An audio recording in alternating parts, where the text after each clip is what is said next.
सर्वांना जय जिजाऊ जय शिवराय। आज Barshi police शहरचे police निरीक्षक जालटे साहेब तुकडे साहेब यांना बार्शी शहरातील विविध सामाजिक संघटना काम करणाऱ्या त्या निवेदन देण्यासाठी आलेले होते।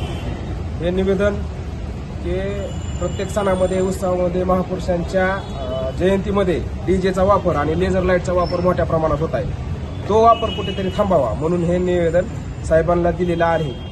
या निवेदनामध्ये आम्ही असं नमूद केलेलं आहे की या डीजेच्या वापरामुळे लेझर लाईटच्या वापरामुळे शाळकरी लहान मुलं असतील वृद्ध इसम असतील त्यांच्या आरोग्याला फार मोठ्या प्रमाणात इजा होत आहे, धोका निर्माण होत आहे। मागच्या काही दिवसापूर्वी सोलापूरमध्ये एक इसम डीजेच्या आवाजामुळे मयत पावला, त्याच्या पूर्ण बातम्या सुद्धा झालेल्या आहेत। तरी सुद्धा काही लोक जाणून बुजून डीजे लावण्याचा आग्रह धरत आहेत। माझी या माध्यमातून आपल्या सर्वांना विनंती आहे की डीजेचा वापर न लावता पारंपरिक वाद्य वापरून आपला सण वार उत्सव व महापुरुषाची जयंती साजरी करण्यात यावी आणि हेच महापुरुषांना अपेक्षित आहे। जय जिजाऊ जय शिवराय।